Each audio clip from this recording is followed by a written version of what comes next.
What's up, everybody? Welcome to the Fit Life Podcast, and I am your host, Jackie Labadia. I'm the owner of JL Fitness and Lifestyle, and I am also the head coach of the Stronger Forge, which is our online group training program. Today, we are going to take a dive into my other job. And I promise you it's related to everything health and fitness. I promise you it's related to approaching a holistic lifestyle. So what my background is in terms of, in addition to being a personal trainer and like a lifestyle coach and things like that, is I'm actually a recreation therapist in the healthcare system here in Ontario, Canada. And a lot of people don't know what recreation therapy really is and how it is very important to looking at people from a holistic perspective, especially when they are being rehabilitated or when they're ill and things in that kind of lens. So I wanted to take some time here to not just explain what recreation therapy is, but also to kind of elaborate on how the concepts and the principles of recreation therapy actually apply to everybody in their everyday life, whether they are actually sick or healthy, and how this can actually be a very eye-opening perspective when it comes to your overall health and well-being. So when I say I'm a recreation therapist, a lot of the times, and I'm sure my other rec therapy colleagues will relate to this, is you often get that response of, "Oh, so you play games for a living?" And it's like, yes, but no. So there's a big kind of misconception about what we do and what our role is. I think for most of my career, I've struggled with getting even people in our multidisciplinary team to truly understand what we do and what the meaning behind our work is actually about. So right now, I've been in the healthcare system for almost 13 years, working in the same hospital. And I've had the privilege to work in many different departments as a recreation therapist. I started out working on a medicine unit, which is actually where I've kind of cycled back to now, where basically I get referrals from the healthcare team to see certain people based on like what they think there is needed. So oftentimes I get referrals being like, "Can you see this person? They're really bored." And although, that's fine because if they need intentional engagement in order to help their stay in hospital, maybe even benefit the other domains, the other kind of treatments that they're getting, then that's totally cool. But when you're in hospital for a long period of time, even just for a few days, it can get really boring because there's a lot of hours to kill between treatments and between people seeing you, and you're staring at the same four walls all day long unless you have family members or somebody to bring you in resources to help you kill the time. So although I'm happy to, see those kinds of people, it's not truly the meaning behind my job. That's not necessarily why I'm there. Literally anybody can bring somebody some resources or anything like that. I'm not needed to see that person in order to cure their boredom. But I have worked in other areas of the hospital as well, working on ALC units. Basically what ALC is it stands for alternate level of care. So usually someone comes through hospital, they get medically treated, they stabilize, they have a new baseline, but they're unsafe to go home. Generally, this population is made up of seniors, like elderly people who are maybe having falls at home. Maybe they're more confused, but they're presenting in a way that they cannot return home in a safe manner. So they end up going to an ALC unit while the treatment team figures out disposition planning and where they're going to end up so that we can return them to the community in a safe manner. So think long-term care, retirement homes sometimes. Sometimes they're going to go home with a certain kind of setup. So I have worked on these kinds of units for a long time, probably the majority of my career. So working with a lot of seniors, working with people with like Parkinson's disease sometimes. I've worked with dialysis patients and all kinds of people who just require more care in order to go home safely or go to another facility if needed. Um, so generally with that kind of population, we're running group programs for social engagement and for cognitive stimulation and things like that. But yeah, like on surface level, it looks like we're the fun people. It looks like we're the entertainers. And on some level, yes, like of course it's going to provide entertainment, but it's done so in a way that's very intentional in order to engage the population in certain means. Um, the other places that I've worked in is I have worked in mental health. I worked in forensic psychiatry for about 5 years. That was a ride. So if you don't know what forensic psychiatry is, it's not CSI stuff that you're thinking of. So forensic psychiatry is working with people who have been diagnosed with a mental illness but have come in contact with the criminal justice system and have been found not criminally responsible for the crimes that they committed because of their mental illness. So there, like, I know there's a lot of like speculation in terms of whether people agree with this or not, but there is like a very lengthy process in order to deem somebody not criminally responsible, or NCR is what they say. Where recreation therapy came into play depended on the unit and the level of security of each unit that we had. So there's a secure, like a not maximal. Yeah, I guess maximal secure unit, where this was the assessment unit where patients would actually come in. They weren't deemed NCR quite yet, but they were in the process of getting assessed. So they would stay on this unit. The rec therapist there would do more so engagement pieces with them to help with the rehabilitation. There's a lot of information around and research around cognitive stimulation and physical stimulation when somebody is mentally ill and being treated and how that can be helpful. So that's kind of the role that they played there.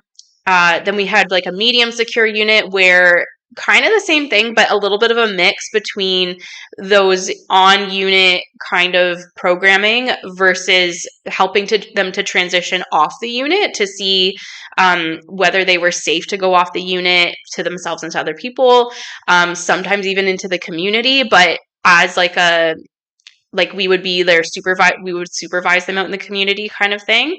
The unit that I mainly worked on was actually a minimal secure unit. So a lot of my patients were people who were pretty much ready to transition back to the community. And I know that can sound scary, but I promise you that they were only ever transitioned to the community when they were like years and years and years into their rehabilitation, and had been stable for very long periods of time. And when we say stable, it's not just like mentally stable, but also just making sure that they are safe to make decisions and that they know how to operate themselves from like a medical standpoint, and that they are reliable enough to come in to make sure that they're going to follow up with their appointments and stuff like that. So our job there was a lot of community transition. So even like going to community centers, connecting them with resources out there so that they had things to participate in, had groups that they could rely on to kind of help them through their time. We had a lot of people who had like a mixed diagnosis of not just mental health, but an addiction. So recreation was a really big way to kind of replace that addiction in terms of how they were using their time and making sure that they were rehabilitating in that kind of way and able to stabilize. Unfortunately, though, what I found was we had a lot of repeat patients, not repeat offenders, but just people who they had been institutionalized for so long in the forensic system that they would go in the community and basically they would fuck off. they something would happen where they would be readmitted, and it's a very sad kind of pattern where they just like are so institutionalized that they don't even know how to cope in the community, or they can't avoid their addiction. They are so easily drawn back into the kind of group of people that they were with when they first committed their crimes. So a lot of patterns in that kind of sense. But it was a very interesting environment. 1000% made me a better clinician because of the situations that you kind of had to learn how to handle. I also think that it made me a better parent because I worked there before I even became a mom. But the things that you learn a lot of patients were very similar to kids in the sense of like the things that they would try to pull in order to get away with certain things or anything like that. It's also where I met my husband. My husband and I actually worked on the same unit for a period of time, which was interesting. And it was kind of cool because forensic psychiatry is such a unique environment that unless you work there, it's very hard to wrap your head around the scenarios that happen and the things that you deal with. So to have my husband as like a person to about these things with was very beneficial. And I think that was one of the things that actually made us grow really close. Was having this kind of like-mindedness in terms of like where we've met up and the kind of workforce that we ended up working in together.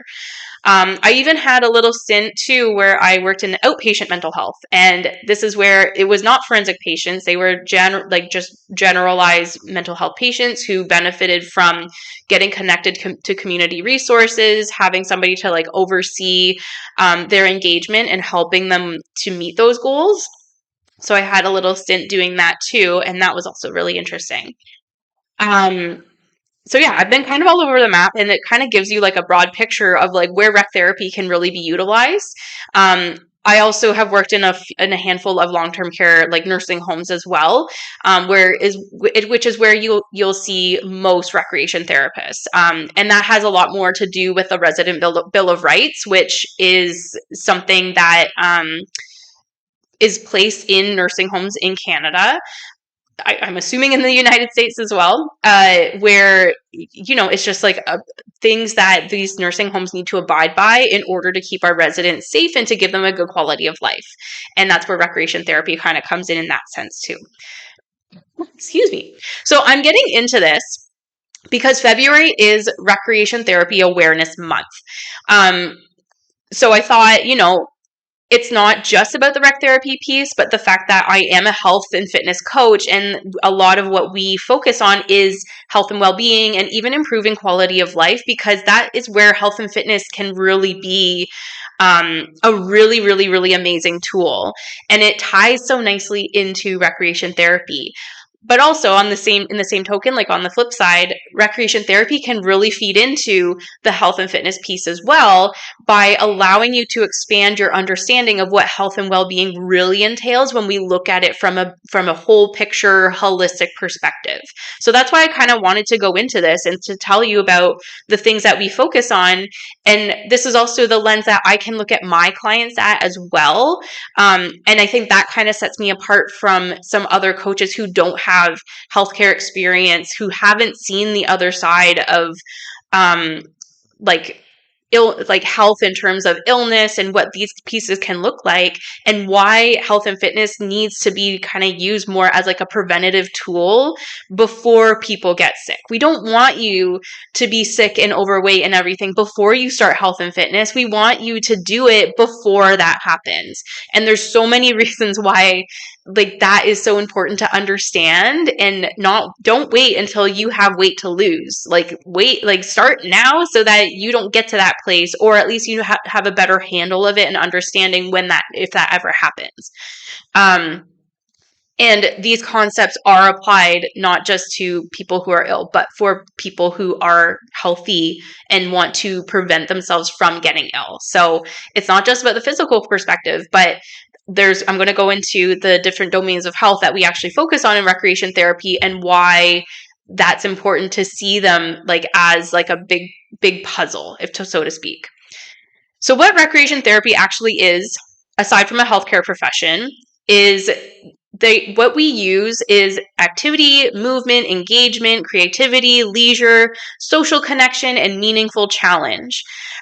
So the key distinction here is that we're not here for entertainment or to keep people necessarily busy. Like, although yes, those are kind of additional surface level benefits, we're actually here for intentional engagement.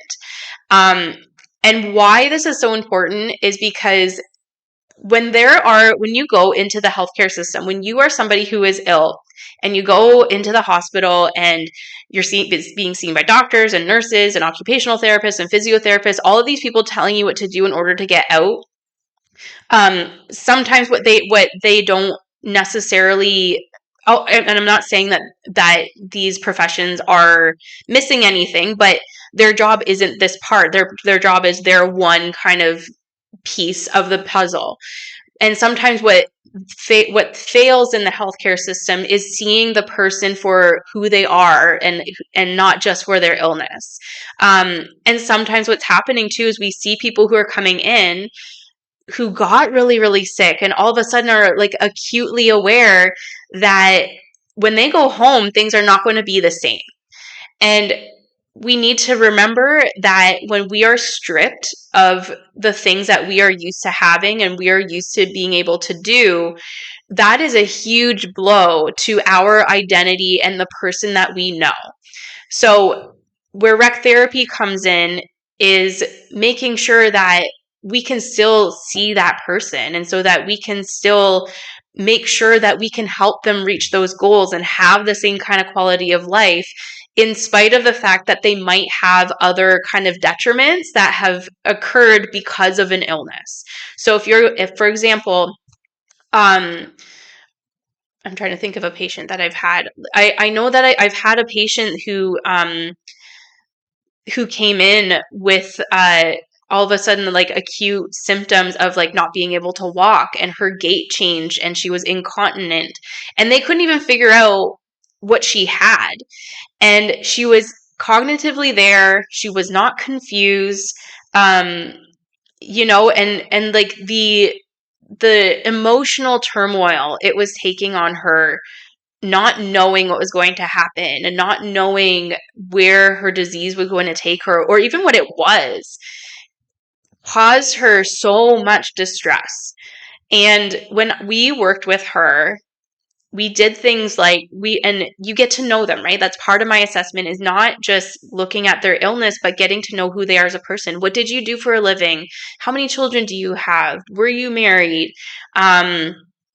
What do you do in your spare time? One of my favorite questions to ask my patients is, when you think of joy, what comes to mind?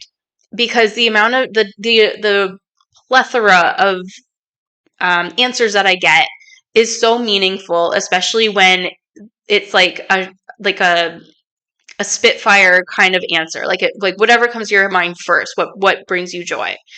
And oftentimes you hear like my children, my grandchildren. One of my more recent favorites was this gentleman with pretty advanced dementia, and I asked him what brings him joy, and he's like, Christmas. And like no hesitation, Christmas. And it's so heartwarming, and it just makes you realize just how much we overlook these things in the name of obligations and all of the things that kind of take over our life and take up a lot of our time. Is we forget to look at the things that actually bring us joy and bring us meaning. And I think this is a big reason why I talk about meaningful connection and finding deeper meaning in things, because I understand the importance of it and how life-changing it can be. So going back to this original lady, this patient, because of the emotional turmoil and the things that were happening to her, the rec therapy interventions with her were almost like a reprieve from the not knowing. So taking her outside, like I remember I took her outside and she had to use I had to use a wheelchair with her. We got some Tim Hortons and we sat out in the garden, and it was like the amount of emotion that came out of her, because she was so happy to be out of her room and to be out in the sunshine when she had been in her room for weeks on end. And it's just, you forget, like, that's the humane part about somebody who's there. And when we give her that sense of hope, when we give her that little bit of reprieve, that gives her a bit of restoration so that she can now feel more hopeful in continuing her treatment, continuing to do what the doctors are recommending or physio is recommending, in spite of the fact that she is tired and doesn't know why her legs aren't working and all of these pieces. giving her my colleague did some she had received some bouquet of flowers that were starting to wilt, and I had my colleague at the time spent some time doing some flower pressing with her, with using the books and stuff. And she was a big gardener. She loved to garden, and was not able to return to her home to do her garden. So what's the next best thing if you can't do it, right? So at least using the resources we had, my colleague spent some time doing some flower pressing with her.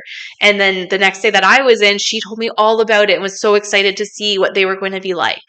So it's not because we're just passing the time. It's because we're recognizing that these are the things that are meaningful to her. And in the time that she is in this ill and unhealthy state, we can give her those things so that it's going to help with that quality of life, despite the fact of the kind of place that she's in, and give her more tools to keep moving forward. So that's just one example. Like it's not the black and white. It's not as black and white as that, but that was one example of how like it became like a really meaningful relationship and professional relationship between me as a recreation therapist and then this client. And there's the plethora of other things that we do, but that's essentially like the core of it, is figuring out who this person is and like what is meaningful to them and what can we bring to the table that will help them in their treatment plan, if not their stay while they're in hospital, especially if it's going to be prolonged. So yeah, we're not just entertainment. We're not just keeping them busy. It's very, very intentional. So some goals that we might look at.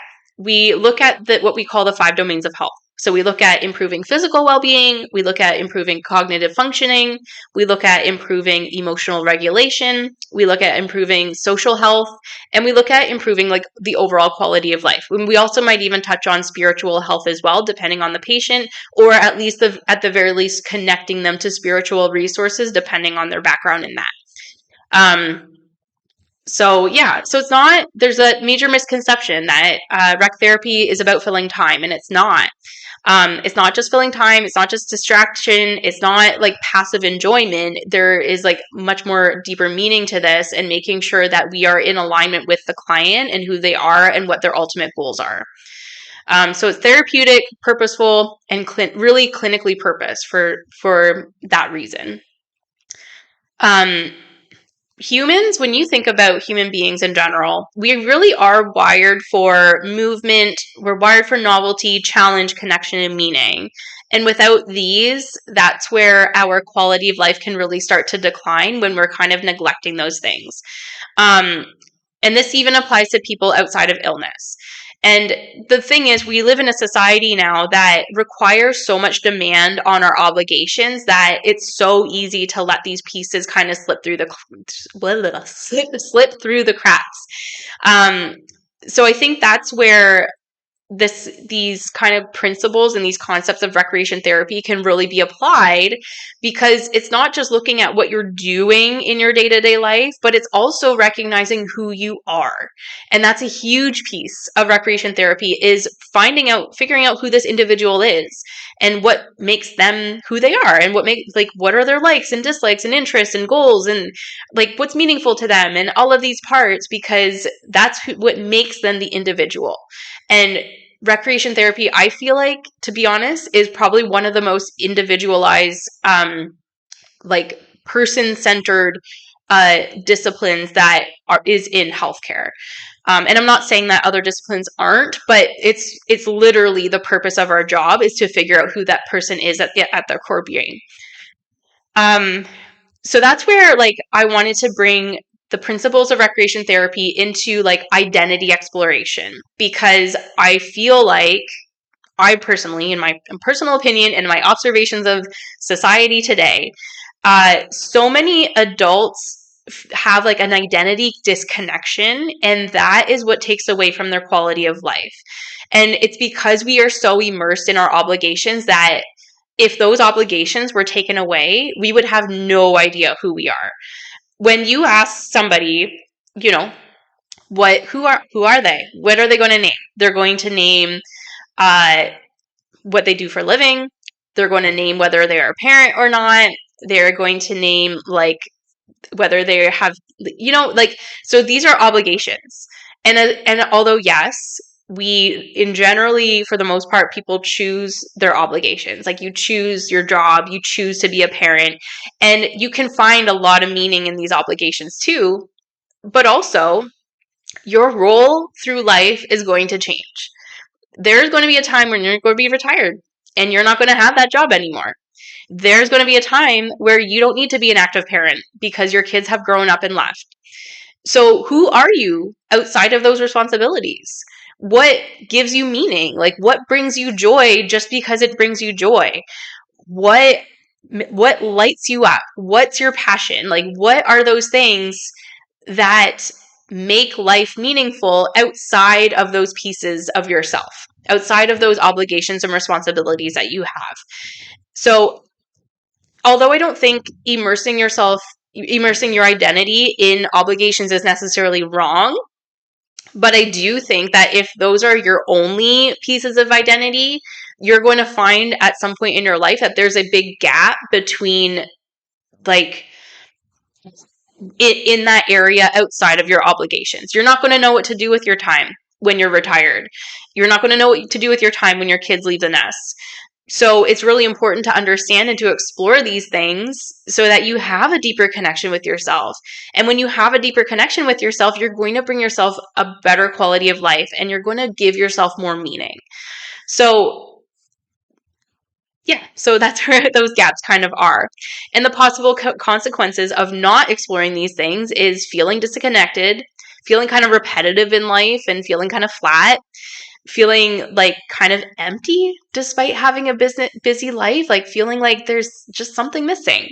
And just like a loss of engagement with yourself and not really knowing, again, like what are you going to do when those obligations are taken away or they're no longer needed?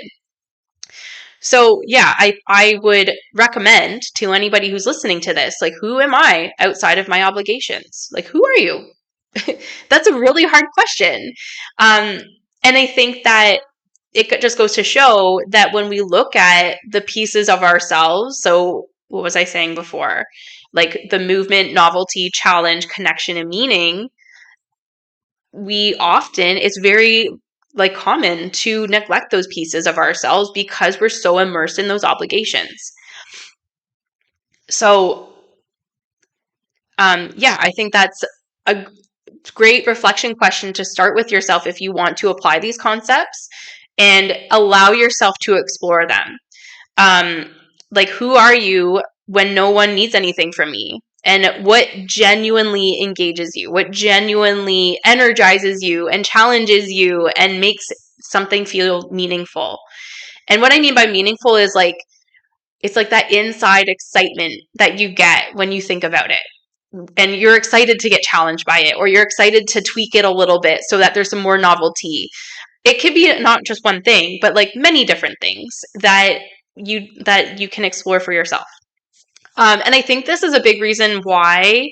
So like what I'm finding, like now that I'm in my 30s, now that I'm pretty settled in terms of like developing a family and I have a career and things like that. And then you find yourself in this place where you're like, what do I do for myself? Like, what do I do outside of work and taking care of my kids and working out and things like that? And although, yes, I find lots of joy within those things, where else am I getting meaning from? Where else can I kind of fill my soul for myself?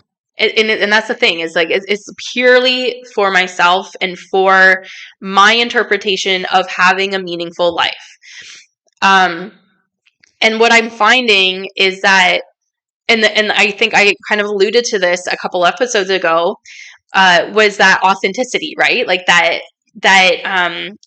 piece of me that continues to mask myself and to hide that authentic piece of myself for fear of what other people are going to think. And unmasking that and figuring out what I do love. And a lot of that kind of stemmed back to the things that I loved as a kid growing up and the things that you were like unapologetically into before the world told you what you weren't, what's weird and what, what's normal or what is acceptable to like and be into.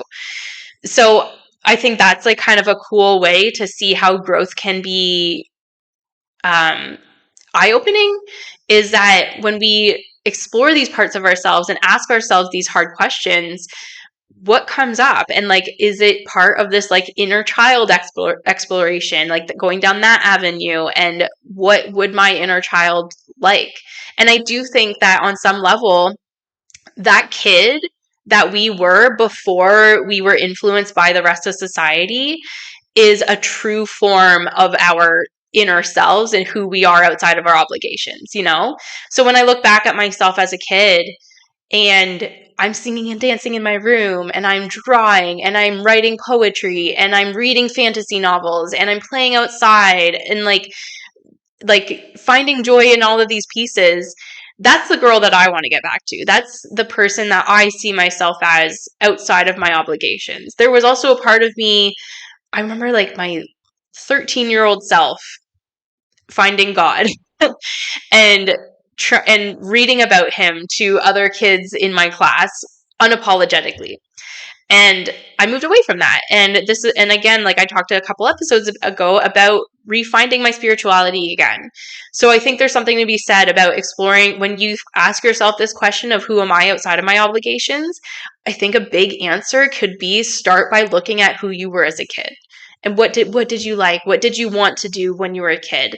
Um, and it does obviously take some self-exploration and intention in order to develop these things and to find them again, because we're adults and because we have obligations, we have to be really intentional with our time.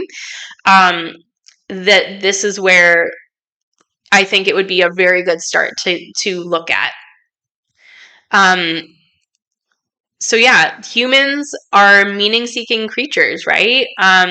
When we have a narrow identity, there's like a reduced life satisfaction. When we only think of ourselves as one way, like I'm not just a recreation therapist, I'm not just a mom. And although those are very awesome roles to have, at my core, those can be taken away. But who am I at my core? Who am I outside of those things? And having like a busy life doesn't necessarily mean that you have a fulfilled life. And I think there's a big misconception with that piece as well, is we think, and even as parents, I think that we think that, wow, I think that we think that by putting our kids into more activities and more things and doing more like all the time, that we have a more fulfilled life. And I also don't think that that's the case. I think it's about being intentional about your time and where you're putting your energy, and making sure that where you are allotting those things is actually meaningful to you. Are you giving your energy to people who are actually good for your soul? Are you giving your energy to extracurriculars that are actually meaningful to you? Are you giving your energy to social events that you like are really excited for? And I know there's some nuance to these things. Like, obviously, we can really enjoy an extracurricular, but don't always want to go. But we know that if we go, we're going to get meaning from it and we're going to benefit from it. I don't always want to go to social events, but once I'm there, I enjoy myself and I'm usually leaving with my cup filled. So there's more nuance to that than what I'm saying. But I think it's a good question of like understanding where you're filling your time. Is it intentional, and is it meaningful to you, and is it actually filling your cup? And it's also to say too that even being productive doesn't always mean that you're nourished too. So it can kind of go both ways, but it's always worthwhile to continually assess these things to see what you're getting from it, and if anything is actually coming out of it for you. So how do we like apply this, right? Like I kind of went into how you can apply it in terms of like asking that question of who am I outside my obligations, starting with that inner child piece and looking at like who you were as a kid and what you genuinely enjoyed at that time. And but it's all about intentional activity. It's all about shifting from things like how do I relax to what activities actually improve my well-being, what activities actually fill my cup and make me feel more yeah, actually fill my cup. Because there's a big difference between like passively resting. Um, and I think that a lot of people feel like if they're sitting on the couch scrolling, that's called resting, right? But you're like passively resting, but that kind of rest can actually be pretty draining. If you're scrolling on end all day long and having this passive consumption of like cheap dopamine through scrolling social media, that might not actually be as restful or cup filling as you think. So it's always worthwhile to focus on your emotional state after an activity in order to kind of collect that data. Like understand yourself by kind of noticing how you feel after an activity. And if you feel great, then awesome. You're probably benefiting from it in some way. But if you don't, if you're feeling a little bit more drained or a little bit more anxious or a little bit more depressed, maybe that activity is not it for you. I know for me, scrolling for a moment can seem like whatever, but I actually feel so much better when I stay off of social media. And I know it's like counterintuitive in terms of like having an online business, but it's the truth. And it's something that I'm really working on in terms of helping with regulating my emotional state. Is not just being mindful of my time on social media, but I've even taken the extra step to get external tools that stop me from going on social media at all, so that I can kind of see it as like a carved out, so I can be more intentional with it. That's really what it is. So I don't know if anyone's heard of it, but I just got a brick. I literally got it yesterday, and I've set it up. I put it on my door. And then that way I kind of see it it's on my front door. So it's like in an inconvenient enough spot that if I were to spontaneously or like if I were to spontaneously wanting to access my social media, I kind of have to go out of my way to go and unlock it. But also it's a convenient enough space that in order for me to lock it, it's not that inconvenient. But it does make me rethink when I'm going to turn it back on and be more intentional with my time on it, so that I'm not getting sucked into it when I'm tired or when I'm in a transition between activities or anything like that. And then unnecessarily killing time on it that doesn't actually serve me and doesn't even help with my productivity at all. And it just doesn't benefit me anymore. It's just like sometimes it's cool to see what other people have to say or whatever, but in the grand scheme of things, I come off of scrolling feeling more anxious and feeling more stuck in my transitions. So identity discovery through engagement, meaning that identity found through experience and not thinking. So sometimes we got to think about our identity and who we are, but sometimes we also have to take the steps in order to experience things and figure out what that can be like for us. So I would encourage you to experiment with different things and experiment with like new challenges and trying different things as doors open to you. Like say yes to more things. Because you never know what you're going to like. And that's just helping out with that like novelty piece that our brains really, really love. And just being curious about what these experiences can bring. And like so that's a great way to figure out like where you want to go, and like trial and error kind of thing in order to figure out where these pieces of yourself are going to come from. So some examples would be like trying different kinds of movement, like try different exercises. If you're a runner, try strength training. If you've never tried running, try running.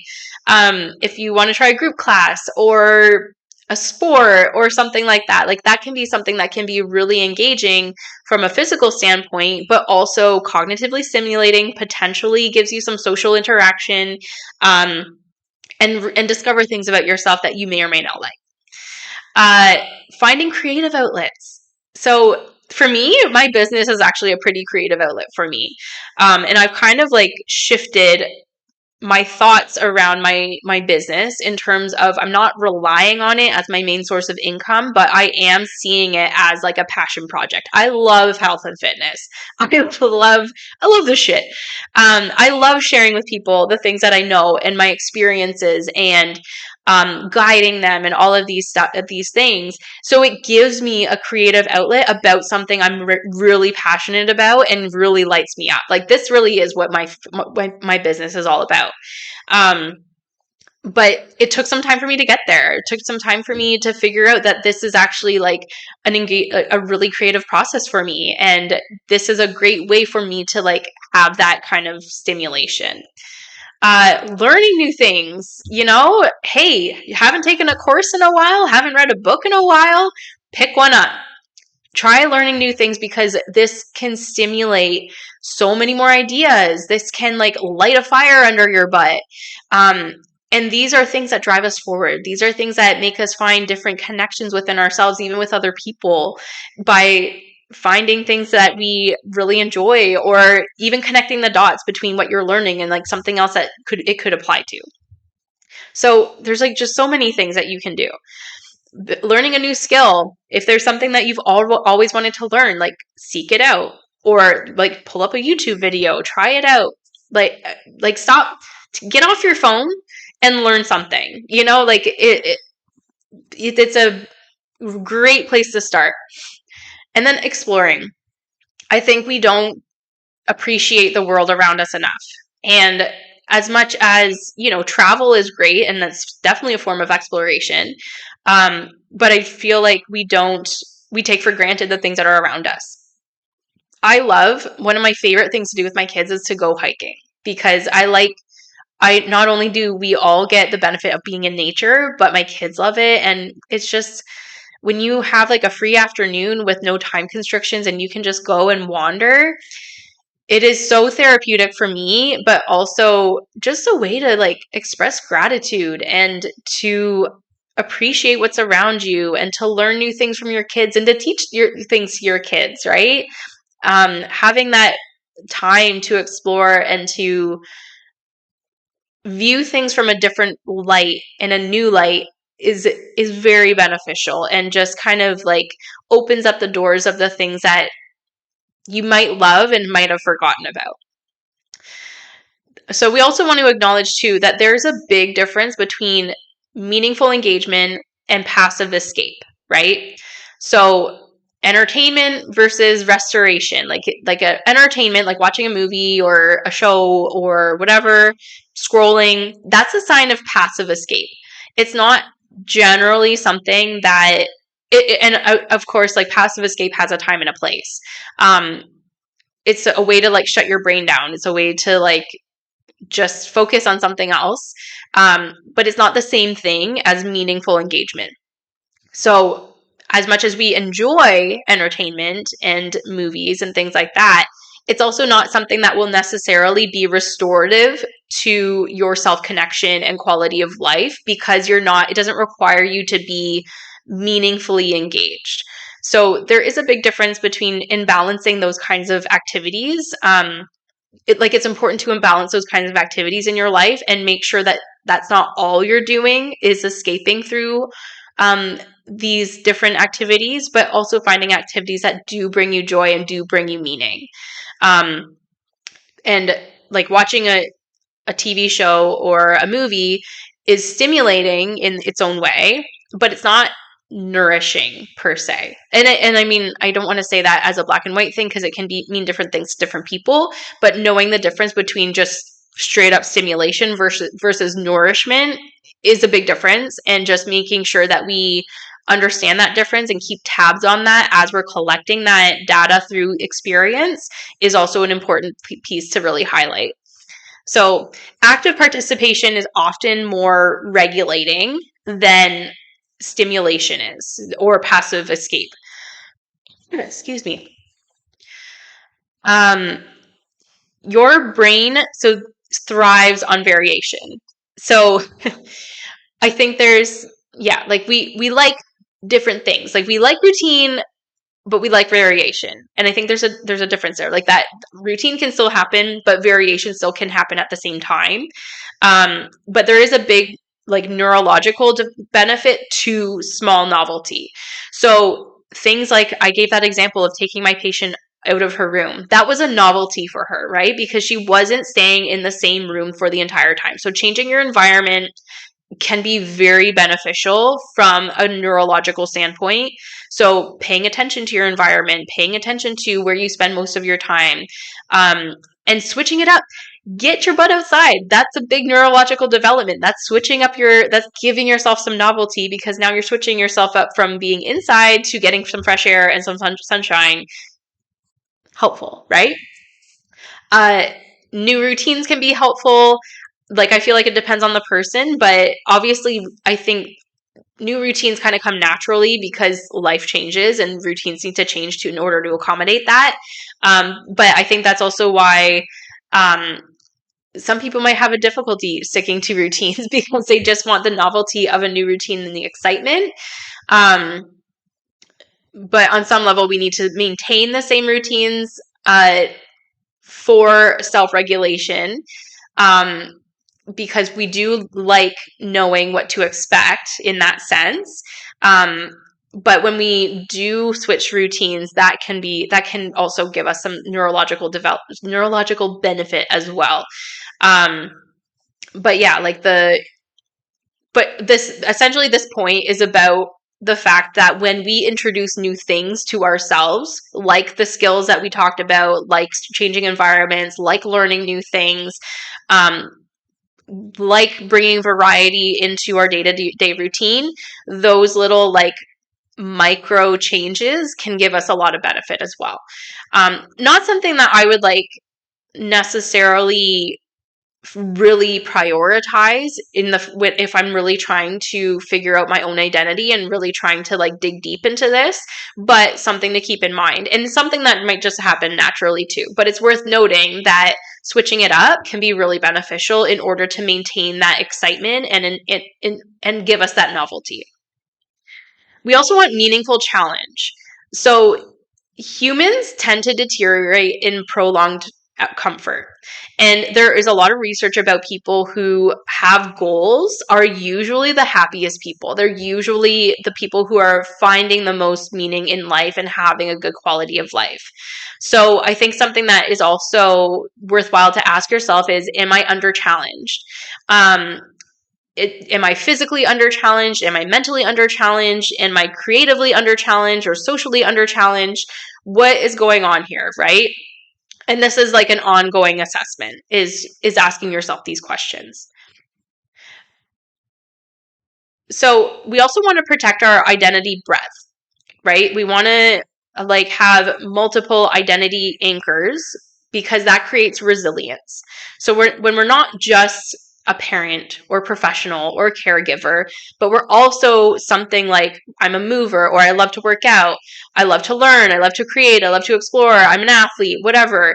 When you have like all of these like multifaceted pieces of yourself, it creates more resilience because it creates that confidence in yourself. You know that you are capable of all of these different things, and you're not just resorting to one piece of your life, you know?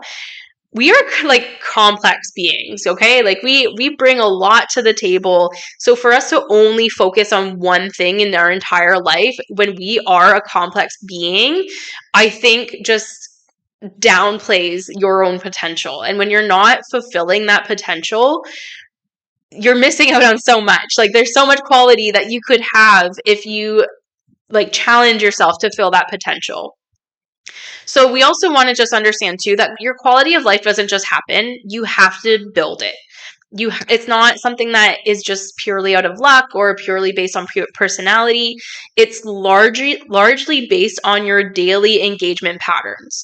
So that's why this has to be intentional. That's why it's something that you have to create on your own in order to identify what is going to be meaningful to you, and in order to understand what's going to work for you, what's going to be consistent, what is something that you can like gladly incorporate into your life that is not just going to be easy, but also give you that meaning. So we just want to know as a takeaway that well-being is not passive.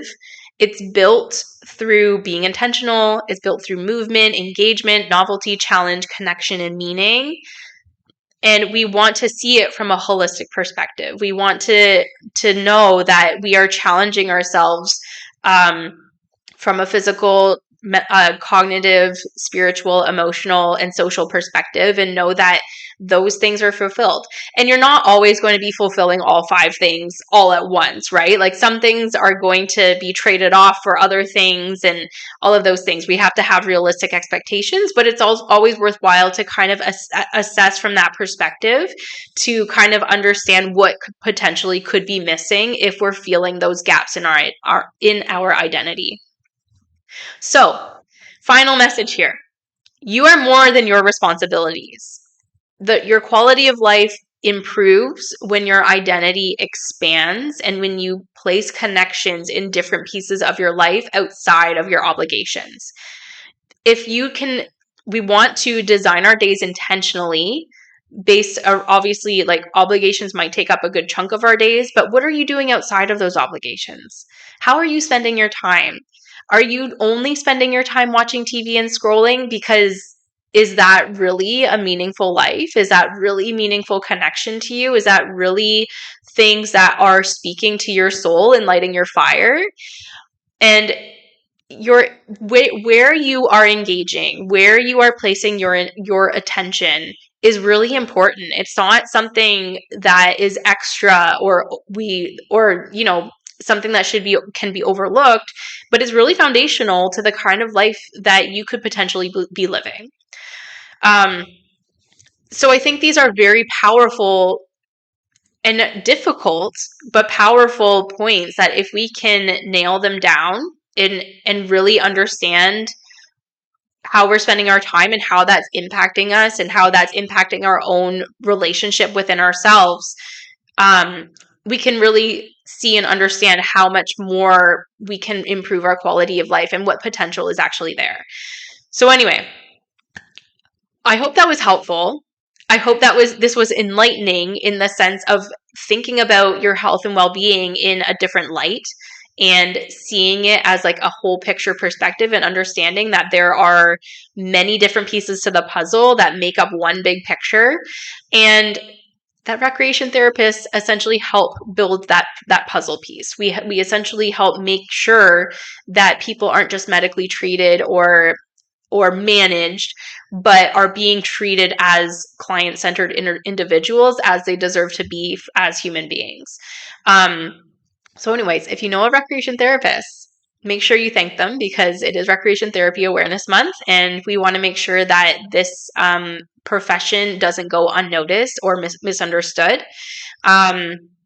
Because we work hard. We work hard. We're always making sure that we have space for other people and making sure that we can do what we can for them in order to allow them that quality that they deserve. So anyways, I have rambled on quite enough, so I'm going to wrap it up here. I hope you guys enjoyed it. If you haven't already, please make sure you give us a 5-star review wherever you're listening, and comment about anything that you enjoyed or what resonated with you. I'd love to hear it. Share if you can. That'd be great. But yeah, that's it for now. So I'll see you guys next time.